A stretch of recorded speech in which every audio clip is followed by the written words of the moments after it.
unbelievable. Genuinely unbelievable. How no one has come across it before. It's ludicrous, really. Oh, it is. And they talk about the Jurassic Coast like it's England's own paradise lost. And the tombs of the painted desert as though any of man's work somehow compare to what the real gods have wrought. Or the lack of them. Those temples in Peru, the sheer mathematical perfection of them. The sun settling through a stone mechanism, perfectly shifting to illuminate a carving of some lost deity. Which does what? Keeps track of the date. Yes, the year, the time. Time. As if that's any kind of useful barometer. Any sort of measurement to be beholden to.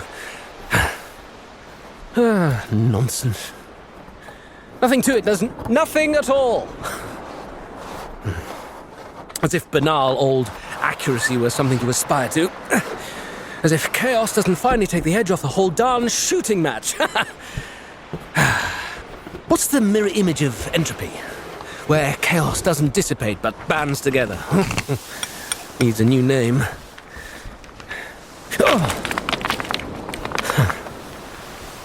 Got to be careful. Got to be quiet. Seen quite enough of those figures out there. A warning to the curious, and we know what they're protecting. Not grain, no. Not out on those moors, but underneath. Well, they can keep their artifacts, their trinkets. That's for others. Those who are interested in that vagary. Theology, the occult. Not that there's a blind bit of difference. Sorry, Pip. They can keep it.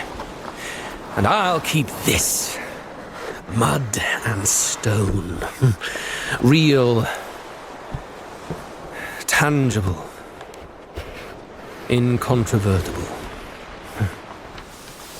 Anyway, lantern light is as good as any for this business. Or better, maybe. It catches the little imperfections. The perfections.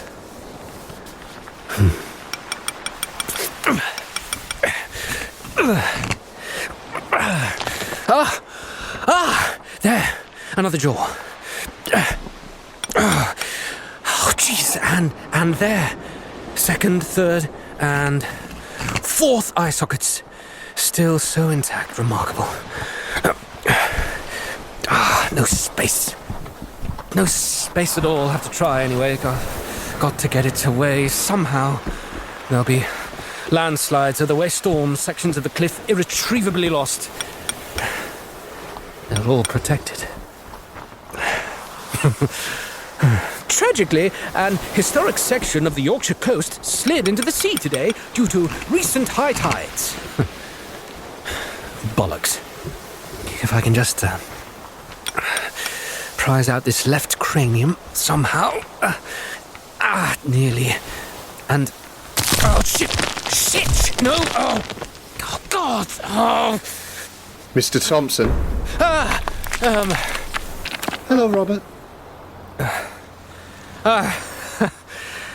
Mr. and Mrs. Crow. How splendid. It's a bit late for digging, isn't it, Robbie? Yes, I suppose it is. We heard you head out earlier on. Thought you couldn't sleep and was just taking the air, but you've been gone hours. We got worried, didn't we, Peter? Aye, we did. Dangerous, these cliffs at night. And the tides. There's all sorts you can't see in the dark. Edges, burrows, caves. You might slip. Not to mention the sea. Comes in fast. You can be caught out. Yes. Yes, of course. I'm sorry to have woken you. I'm fine, really. What are you looking for? Easier by daylight, surely. We can help you tomorrow. Come on back to the house. We'll get you a drink. You'll be out like a light. No, It looks like you made a right pig's ear of that one anyway, lad. Poor critter. Look, its face is completely smashed. What? Faces, you said faces? His face? I said it's face is completely smashed. Oh, yeah. Will you not come on back up to the house with us? It's well past the witching hour, as they say. Wait. You've no lanterns. How did you, No need. When you lived and walked these coasts long as we have, they're like an extension of your own feet. And it's not too far, really. As the crow flies. Come on, lad. Let's get you back to bed. No, really, I'm fine. You're not at all. You're soaked through. Yeah, I suppose I am, yes. It's bracing. That's all. I don't mind a bit. Thank you. Thank you so much for your concern, but I'll just stay here a while if that's all right. Take in the air. Is that all right? Aye. Well, if we can't twist your arm. Come on, June. The key'll be on the latch, lad. Beer on the side. Don't be long. I won't. Thank you again. Just be careful up that slope. We don't want you taking a tumble. He'll be grand, June. He's a grown man. Made that much clear. Oh, all right.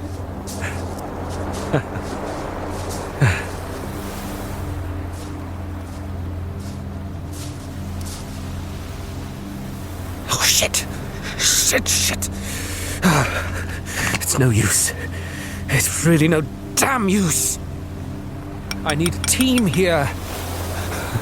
Proper equipment. I'm just going to ruin it. But it'll be gone. They'll get rid of it. They'll get rid of it all. If I can maybe just remove one multiple thoracic, just this big cluster here, we can extrapolate onwards and perhaps... Ah! Is that you? I know who you are! Show yourself!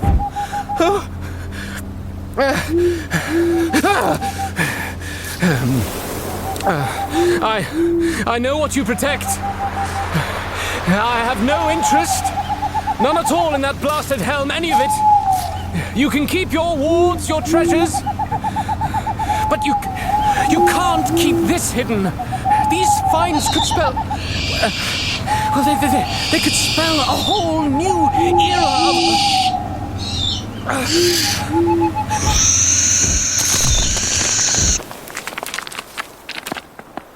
You can't stop progress.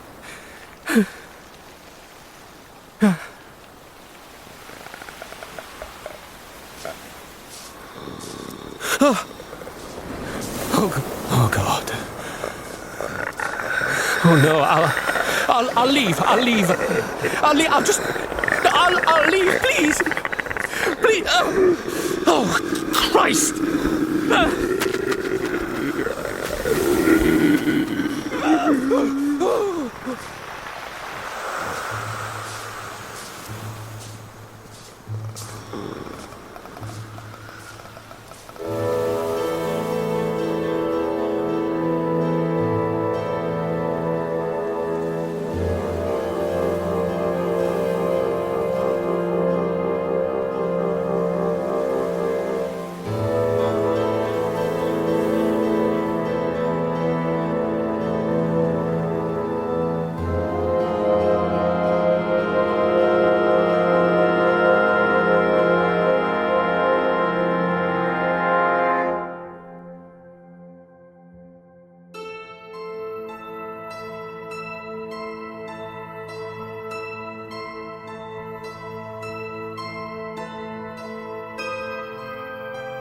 The Apocalypse Players present A Residence at the Bay, a Call of Cthulhu 7th edition scenario written by Danann McAleer in the style of M.R. James, with Joseph Chance as Dr. Henry Carrick-Muir, Dan Wheeler as Reverend Peregrine McCutcheon, Dominic Allen as Lady Helen Marjorie Barmier Potts, and Danann McAleer as the keeper of arcane lore.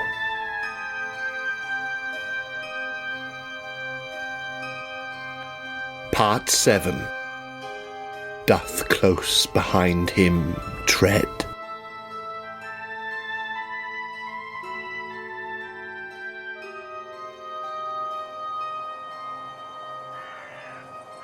So we find ourselves with the church to our back, wandering into what's almost the sunset now, back across the moor along the goat track.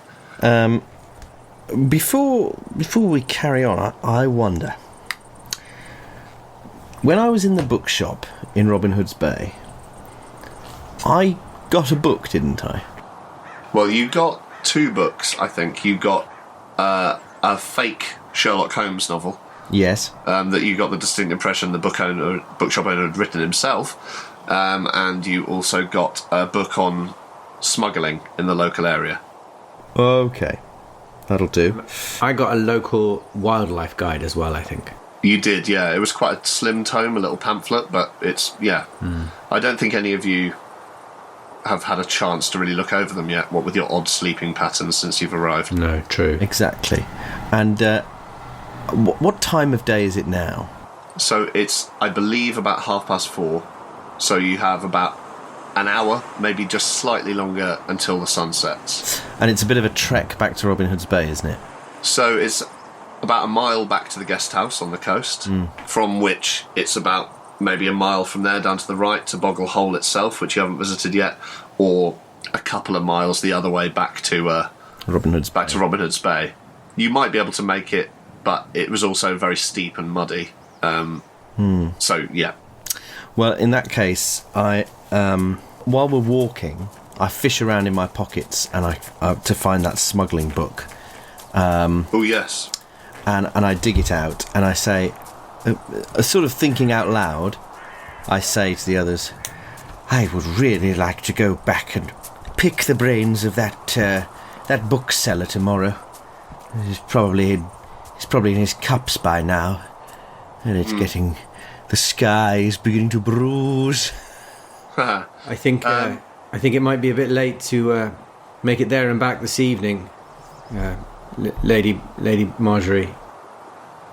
Well, in that case, I say I agree. I think perhaps there'll be time for a little sojourn tomorrow. I certainly hope so. Got our energy back. For now, lead the way, gentlemen. I'm going to bury myself in this smuggling book.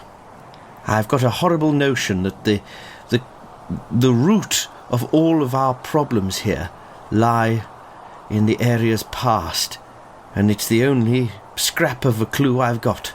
And I begin pouring through the book. I can also, as you begin pouring, one thing I wanted to do at the start was to offer you the chance to spend 2 luck, because I realised you asked me in the last session while looking through the journal, is it worth spending 2 luck to get an extreme success on this? And I said no, a hard success is enough, and then I checked my notes and realised actually an extreme success did reveal something else. I'm not saying it's essential, but there's the option there. Well, I've got bags of I don't luck, know how much so luck you have. I'm happy to spend 2 points of luck. Bags of luck. Excellent. So is it fair to say that maybe you have the journal on you and you've I'm cross-referencing. as you root Maybe it's tucked in with your... as you root around in your bag and you come across the smuggler's book, you pull the journal out at the same time. And in fact, something like a back page sort of is folded out. You stuffed it into your bag, perhaps in a bit of a hurry, and there's a sort of double folded back page out, and as you go to tuck it in, you realise it folds out, and you see what you initially think is Vitruvian Man, a sort of copy of, Da Vinci's image. It's easy to lose things in my bag as well, because it's obviously a giant carpet bag. Voluminous. Voluminous. Yeah. So you see what initially seems to be just a sort of crude copy of the Vitruvian Man, and behind it you see there's sort of lightly sketched and maybe erased a cross figure that makes it look slightly more Christ-like, and it has the myriad arms and legs. You realise there's more than 2 though, so it's a slightly more copied version of Da Vinci's sketch. And you also realise that it resembles, as well as a sort of Christ figure, it could just as easily resemble a scarecrow on its plinth. And you suddenly have sort of thoughts about, Da Vinci drew that as, his idea of the perfect man, essentially, the perfect proportions, but what's the relevance of the multiple limbs? If that's, anyway, the mirroring of the universal plan in man and all that stuff. And the last thing you think is about his Leonardo's robot, the automaton he built, and all these thoughts start rushing into your head because you suddenly realise the melee-armed man resembles obviously the fossils that are sort of spun out of control, and the drawings in the sketchbook earlier. So the scarecrow, the Christ figure, all of that is sort of just starts percolating in your head. Anyway, the crows have human centipeded Robert, haven't they? You then perhaps that's a bit too much to really take in at the moment, so you switch over to the smuggling book as you you hear me mutter, "Fuck this." This is far too esoteric. Can I check which one of us knew about the history of the alternative history of the Crow Boy dying whilst entertaining two girls? Because the child told you. They've been stitched mouth to arse. And they were puppetry vaudevillians. Yes. I think it's fair to say we all heard that. Let's say, yeah. I think that's easiest. I'm just going to offer Lady Marjorie, Lady Pyjamas. Lady Pyjamas. Lady Marjorie, if you're going to bury your head in that book as we walk, the terrain is slightly uneven, so may I suggest you take my arm? Yes, well, hold on. Don't let me fall. I'll try my best. Are you looking through the book then? In the yes. sort of the red, the glowing light of the sun drooping? I'll say you probably won't have to. It's not huge, but you won't have time to read it all as you're walking. No. But if you want to give me a sort of a general sense of it, or is there something specific you're looking for in it as you I'm kind of skimming with a view to looking for anything that ties... anything that mentions the local area's history. Looking for any recognisable names, like the crows or whatever. Anything related to scarecrows.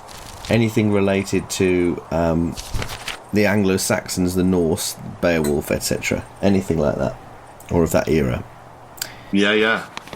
Anything. So, what would that role be? Do you want to do me a... can I do I've got literature as a skill. Yeah, although, actually, in skimming it, I think you're not going to have time to read it, so maybe it's more of a... Not necessarily a spot hidden, but a... Library use? It's more... But you're looking more for the illustrations, which are sort of dotted throughout, I think. Just intelligence, maybe? Or education? I'd take library or education. It's less the literature itself, Annoying, I know, because you've got loads of points in it, but... Well, that's a bad miss. Push the roll. Push the roll. So I'm going to push the roll. Do you borrow an eyeglass from Carignan, perhaps? Or he's got his lens, hasn't he? I think that in order to pick up the speed of my skim reading, I physically pick up the speed of my body. And I move with abandon, with my nose buried in this book, over the... Lady Marjorie, slow down. The cliff... I'm onto something. Careful, the cliff's just there. I can't say anything about cliffs. You're right on the edge. Yes, the cliffs for the smugglers, yes. You're right on the edge and it's a sheer drop. Don't go beetling over the base. One wrong step and that'll be the end of you. 38 on a 59. Everyone was happy with that. Everyone's a little disappointed, I think. Ooh! Well, you do notice two things that just spring out to you. Firstly, a few pages in, and it's all about the smugglers of the local area, like the history of that. And you sort of look mainly at the pictures on your way. The first thing you notice is a sort of illustration of a group of smugglers with a lantern and a sort of a cloak, and it's sort of showing the way that they'd lure ships to wreck on the rocks. By sort of mirroring lighthouses or waymarkers. As you look at that picture, and maybe it's because of the dimness of the light, it helps, you see that the classic sort of hats and face masks that they're wearing resemble very much a sort of a pointed down triangle and an almost beak-like shape on the bottom. And you realise that in the gloom it seems that perhaps the image the smugglers are conveying, whether deliberately or accidentally, is that of a crow. Of an owl. Oh yes, I see. Yeah. Makes more sense. Which makes you think, well, maybe there's a connection there between either families in the area or smugglers themselves. Maybe some sort of group uses that as a deliberate symbol. The second thing you notice, slightly towards the end, as you're sort of flicking through, is an image of a sort of marker stone and a house behind it. You immediately recognise it to be the trig point, the marker stone that's out the front of your guest house, and the house in the background must be what the guest house used to be. Of course, what's stood in the block is a strong wooden beam bisected towards the top by another, and you realise there are a row of people with the same hat and mask design lining up, and one hanging from his neck, and you realise that what it clearly is a gallows. Maybe put up on the cliff as a deliberate deterrent would make sense. But yeah, those are the two things you notice whilst sort of skimming through it. Interesting. I say, yeah. good look, Lord, look at this. Why, there is an illustration in this book. And I would say that is the guest house we are staying in. And I hold it up, and it's a drawing of the guest house with a gallows in front of it, which is where the trig point was outside the guest house. It was actually a gallows. And on it, they're hanging these smugglers who are dressed in such a way that they resemble owls. Ooh. With their hoods and masks. With as what in do you make of proper that? owl masks, or They look like owls, don't they? They hanged them up at the guest house. do they look a bit like owls, or they have proper? Well, it's sort of like the classic smuggler look of the sort of, the tricorns that sort of come down there, and then the sort of these face coverings that go up. It's the same sort of pointed thing as the sort of owl symbol sort of, you've been seeing. The sort of bandit mask that hangs down from under the eyes, right? Yeah, exactly, yeah. That combined. Like a highwayman. So, yeah. Yeah. Yeah, very much. Gotcha. Well, you're right, that looks exactly like the guest house, but when was this carving or drawing made? It must be talking about the 18th century, I would assume. You look maybe at the back of the book. It says it was published maybe 10 years ago. It's not like an old book. There's no note on the illustration how old it was, so it could be a modern drawing or it could be a copy. Oh. But is the event dated? Or No. No. In fact, if you scan the page briefly, it sort of, you can tell that page is in reference to a group of smugglers having been caught by the local constabulary and hung as a sort of a message to others in the area. And it's definitely the stone marker is the base of the gallows. You can tell that, and you can tell the guest house behind it. But there's no reference to the date of the specific event. Just that, several attempts were made to sort of deter smugglers by these sort of hangings. I wonder if there's... After you, Pip. I was just going to say it's unpleasant and distasteful, and personally, I think capital punishment is not the way to treat any crime, but it's not out of the ordinary, is it? This is something that does sadly happen, and perhaps it's just a coincidence that that's where the gallows was built. Well, yes, I mean, it it is perhaps just circumstantial, but I don't know. These things in history, the scars, in local history, the scars, they do tend to linger. They never heal. They have a strange way of reopening themselves. That's certainly true. Very well put. And wouldn't it be fair to say, I mean, I used to know some crofters up above Freakham, and they held to the old Catholic tenets, but they had strange additions thrown in to do with, the old ways. It's not impossible that a hanging of that kind would influence the people who lived there, and perhaps, the Crow House might become a centre of I don't quite know whether it would be adulation, but it would be a memory. Often smugglers have a folkloric tradition of being heroes in the local area. I can't help but notice also that from the description we've all seen of these curious scarecrows that are dotted around the area, there's something strange that it should be the Crow Boy should die in the presence of two puppeteers, or girls who are associated with puppetry vaudevillians. Don't you think that's strange?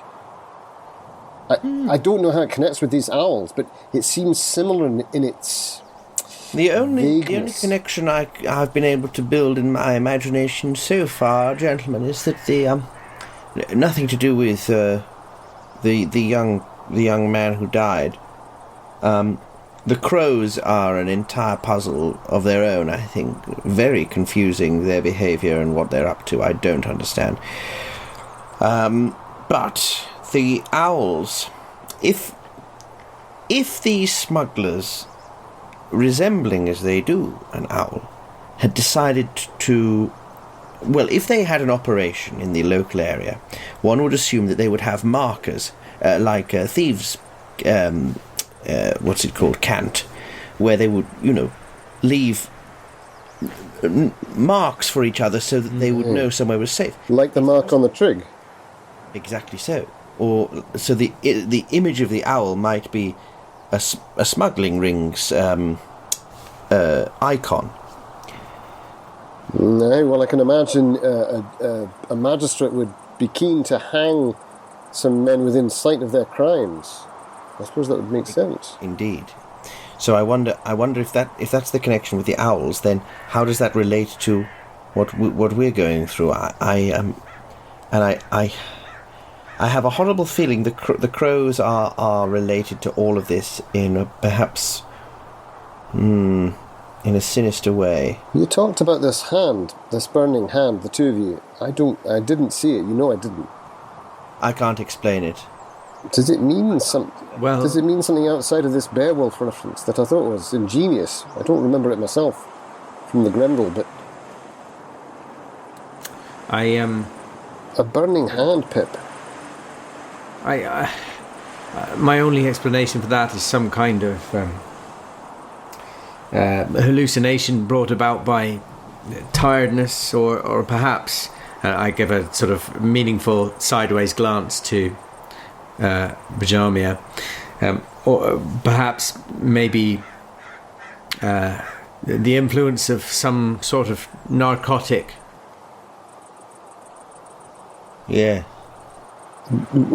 You don't... Right. Okay. What, you mean they could have drugged us? Someone drugged us, perhaps. Yes, they could have drugged us, I say, now meaningfully looking and nodding at Henry. I want to do a psychology roll on Dr. Carrigmuir to see if I think he has any trace of guilt. And I want to do a psychology roll on Peregrine McCutcheon to see if he is being straight with me. I've rolled a 3. Yes. I've rolled an extreme success. I've got a 24, which sounds good, but let's double check, because yeah, it's solid. Nothing fancy. I guess I'll leave it up to you guys to tell the truth of what you're thinking at the moment. I think Carrigmuir is embarrassed. He's embarrassed to have had to have been so open about it already anyway. But I'm even more embarrassed about the fact that I'm beginning to think for the very first time they might have thought that I was something to do with all of this. So I think I'm flushing. And it's not the walk down from the rectory that's doing it to me. Would it be fair to say that with the extreme success, I'm assuming that's an... Oh, it was an extreme, wasn't it? Mm-hmm. Yeah. I appear to be telling the truth. I mean, I appear to be asking a very basic question and not with a manipulative angle, and I look embarrassed. Yeah. Other than saying it wasn't me, I don't know that. And your check on me, Emery, I think it was just a solid regular success, was it? I think you get the impression that maybe something has passed between me and Marjorie that you're not privy to. But I think also you get the impression that when I say, yes, perhaps they drugged us, to you, I'm not...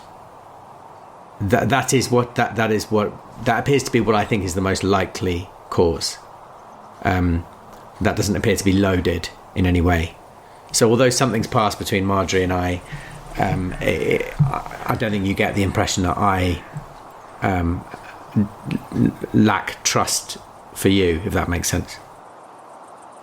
Well, on the basis of that, on the back of that, I'll just come out and say, Doctor, did you take it upon yourself to drug us? No. And look, I know that would explain events away nicely, because obviously Peregrine found my paraphernalia, and I'm not proud, but the things that I saw. Look, if you haven't... If it was by accident, I would understand. Oh, well, no, and I would say that if I felt that I was responsible, but you saw in my kit, Peregrine, a man cannot induce an opium fever in two people. How many... It was an hour or so later. I'd been up. I'd already gone upstairs. It's not possible, man. But what might be possible is the burning of a different drug and making it look like some sort of occult mystery so that other people will believe in it and be afraid of it. That's what I'm saying. It actually makes me feel better, even though he... I think you're on the same... You've had a similar thought to me about people... He goes white and starts to sweat. People being afraid. Because my thoughts, when you were saying then, I believe you, by the way, that you didn't. I think I was being hopeful that you had, because what I suspect is, or my suspicion is, that if they are the ones who have done this to us, if they have drugged us and staged some elaborate hallucinations, possibly with props or costumes, Aye. that their modus operandi, therefore, is to drive guests at the house insane, and that perhaps that's what they did to poor Robert, so that they could and then keep perhaps him captive. just rob them, or... I think they're up to something much more sinister. I think it's to stop them looking at what's down in the bay and recording it. I had the absolute sensation when I revealed that trig point and those figures were up on the hill watching. I got the surest sensation, Peregrine, that digging is forbidden here because they don't want what's to be known to be uncovered. It's just like those people up above Freakham, I'm telling you. They were a cult of Christians who should not be practicing what they were practicing. I didn't mind that, but the authorities did, and if the authorities found out what was going on here, they would close it down, and they don't want that. And they'd literally kill a man, potentially, to stop it from happening. I have a suggestion then. I was going to say that it looks like once again the rapid onset of darkness has thwarted your ambition to go and look down on the cliff face, but perhaps it would be best to investigate under cover of darkness. If you think that... As you say that, I'm afraid to interrupt, but you realise that as you've stopped to have this argument, the fog has rolled back in and it's on the verge of engulfing you again. Jesus, it rolls in fast. It comes in fast. Why don't we look? Let's get back to the guest house as soon as possible. I don't like to be out in this. We're on the path. We're halfway there. Let's get back to the house, back to the room. Get a hot. Oh no, I'd say we're about 4/5 of the way there. Well, if you want to look back and see if you can still see the church, I don't think you can, but... I don't want to go back to that sort of fucking church again. We were there for about 2 sessions. Well, the boy said that we'd be safe on the holy ground. And that boy is weird and uncanny. But I don't disbelieve him on that point. Well, I didn't feel very safe on the... And then I stopped myself, realising that I'm about to say I didn't feel very safe on the holy ground. And I wiped sweat away from my brow, and my knuckles have gone bone white, clutching my bag. And that Reverend Blackwell's a piece of work as well. You can stay and listen to your lovely speech, Vicar. All right. Well, let's get back then. Henry... Do any of you look back? Oh, yeah, of course. I mean, I'm sure we're all looking everywhere, aren't we? Yeah, I think we're looking everywhere to try and judge how far we are. I tell you what, I'm looking at the bay, and I'm thinking, can I actually get down to the bay in time? That's where I'm looking. Well, the first thing you see, if you're looking back, is you see a small figure sort of scurry behind a bush of gorse. I can see you out there, you shit! And as you say that, the boy stands up behind the gorse, and you just have time to see that as the fog sort of pushes past him. You can't see the church at all, and he sort of smiles at you and does this. Did you see him there? Put his finger to his lips and cover his eyes. Do you speak sign language, McCutcheon? What does it mean? Well... What the devil does it mean? I think he's saying, be quiet and don't look over there. Or is he saying, be quiet, look over there, you can't see? You To the can give fog. me an intelligence roll if you want. I instinctively look where Bajami is nodding but not looking. I'm going to do an intelligence roll, as you suggest. I've passed on my intelligence. I've failed on mine. I better roll my intelligence. My intelligence is Passed. How have I failed? So the two of you that pass, you get the distinct impression that what he is conveying to you in the last moments before the mist grabs him, and you're thinking back to the fact he was up there to watch the men walking. It seems that he's saying, be quiet, they can't see, or something can't see. So I lower my voice, I say, I think what he's saying is that whatever's out here in the fog can't see very well, and if we make a noise, they'll find us. I concur. But I can't see very well either in this fog. Shut up! Peregrine, who didn't pass his intelligence test, as you're sort of... sorry, that sounds very rude. You know, it's a great insult, actually. Him, he didn't pass his intelligence test. You're still looking back into the mist where the kid went because you couldn't quite decipher what the meaning of it was. It was quite quick. Like, did he mean you should cover your eyes, or there's something over there you shouldn't see? And you see this dark shape suddenly sprinting out of the fog towards you.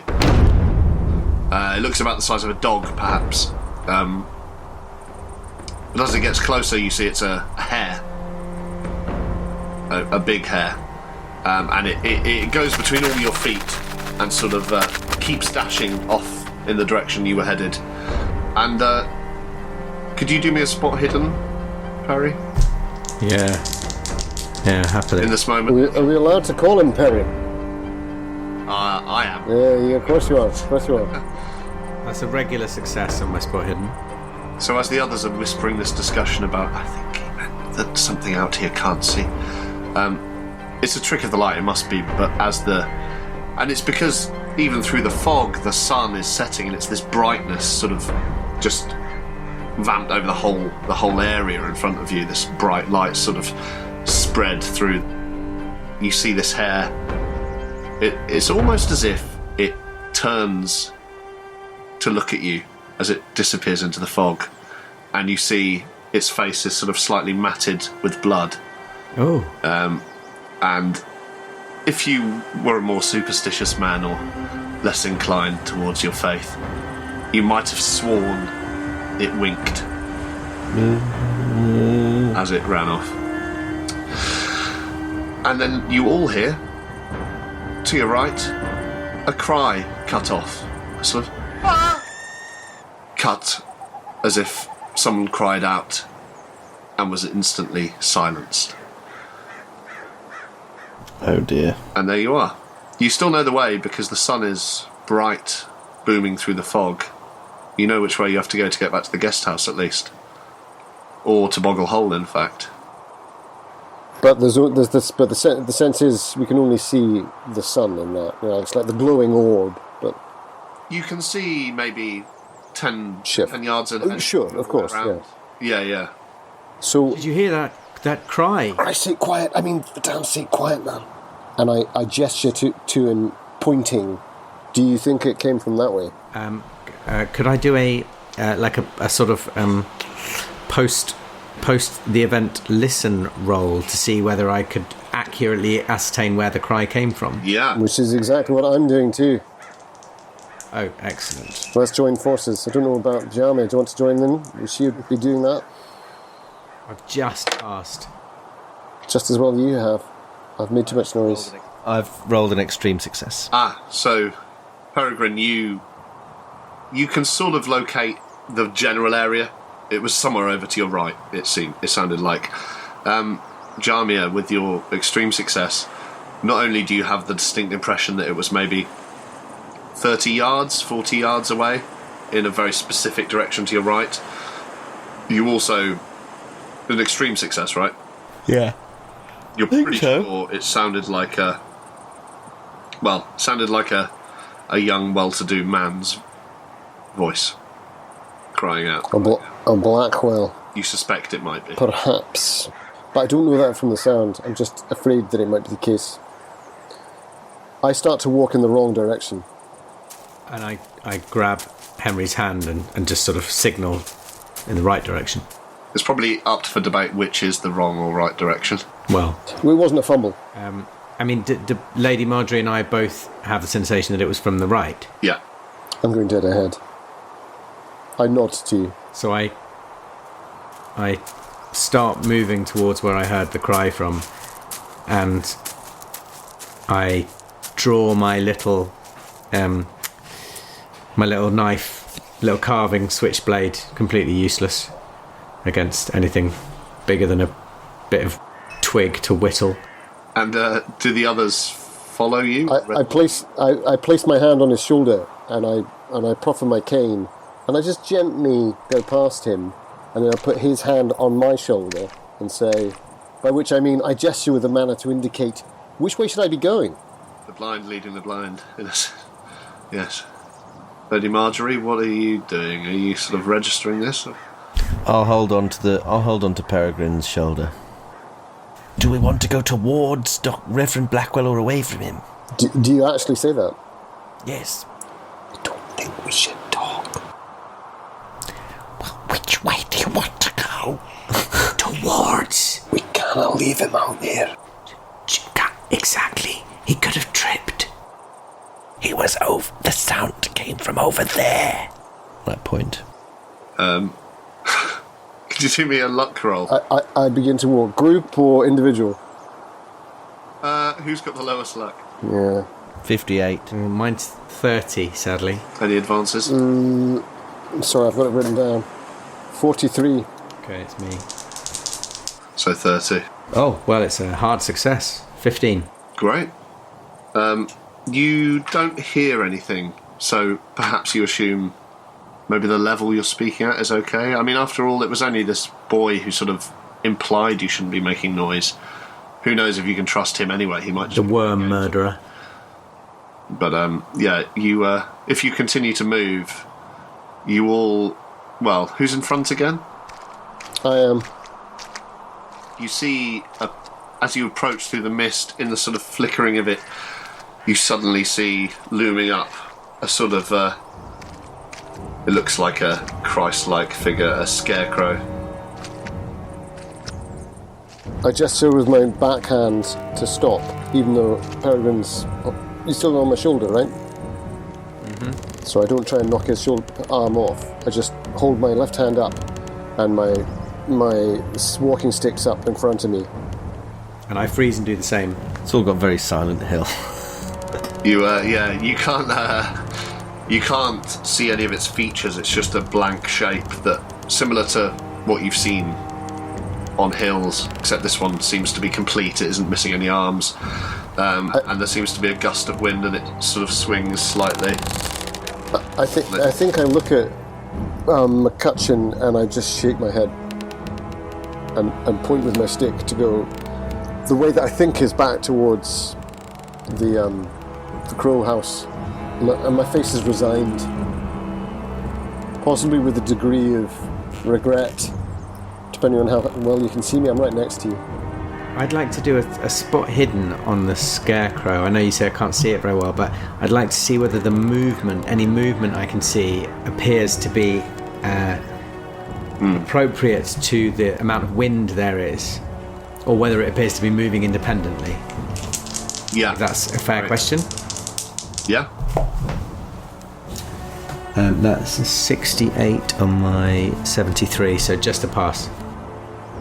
You can't tell for sure, but there's something in the heaviness of the head of the figure as it swings back round. The swinging movement does seem to be the wind, as you've seen before, but there's something in the heaviness of the head. You can't tell, maybe it raised itself slightly afterwards. I hold my ground because I see him focusing on this, and I look at Pajama behind it, who I guess is just like a shape to me, really. And I turn back with my stick, and I just wait to see what Peregrine's going to do. There's a bit of me that wonders if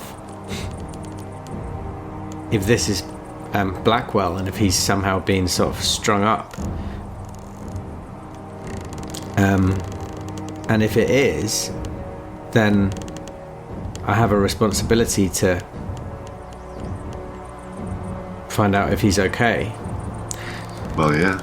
So I step a step closer, holding my little pocket knife, and for a moment having this weird sort of vision, this flash. I picture myself as one of the Roman centurions standing under the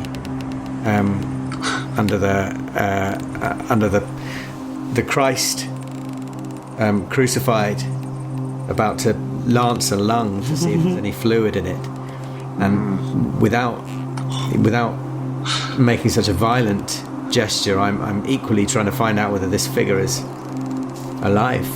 And I take a step closer and I say, I know that the others don't want me to make any noise, but I take a breath and I say, oh God, quietly but clearly, Reverend Blackwell? And immediately the fog parts slightly and its crumpled linen face strikes up in your direction, and you hear this low sound, this guttural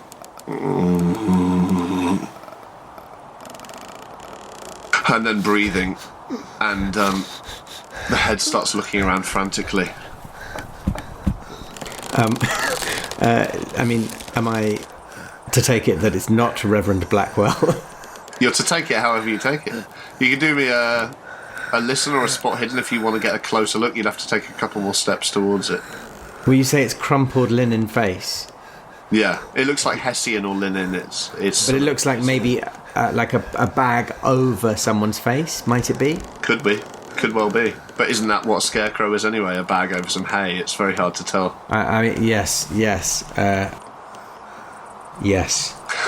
mean, the fact that you haven't asked me to make a sanity roll makes me think that that is what I believe it to be. Right.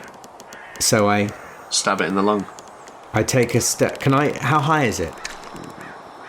So, I guess because it's raised up, it's maybe 8 foot.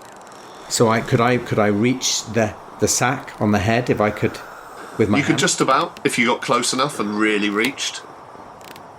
So still holding my little knife in my right hand, I move forward and I try to get close enough so I can pull what I think is a sack off James's head. I will try and stop him from doing that. Excellent. Are you going with some speed, Peregrine? Only by taking his hand or his wrist. If he's going fast to do it, No, I'm going obviously too this- slowly. yeah. I think I'll just try and grab your wrist with my free hand, which is my weaker hand. It's my left hand. Okay.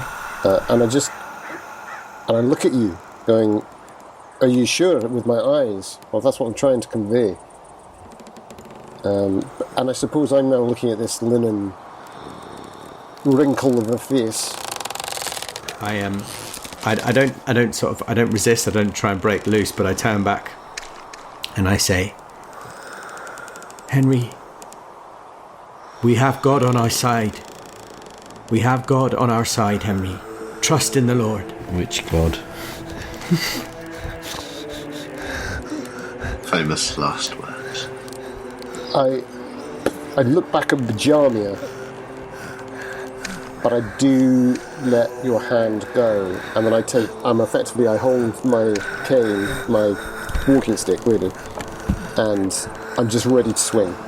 But I'm not even necessarily swinging at this figure. I'm swinging at anything that might come for us. That's the face that looms out of the fog. So you take the sack in your hand. If he lets go of my wrist, I do. I take I do. it back in my hand. Hang on. The Reverend's taking the doctor's sack in his hand. It's the Odchester way. It is indeed. It is. I'm going to rephrase that slightly just for the recording. But as you, no, I'll keep that all. As the Reverend reaches up, you pull on this Hessian material, and it feels damp in your hand. It feels like moist and slightly cold. As you pull, it sort of starts to reveal. The first thing you see is a metal shine. What could be a collar. And you realise there are chains running down its shoulders. And as you slowly lift this sort of crumpled material, the breathing becomes more ragged, and you see the beginnings of what seems to be a face. A face underneath.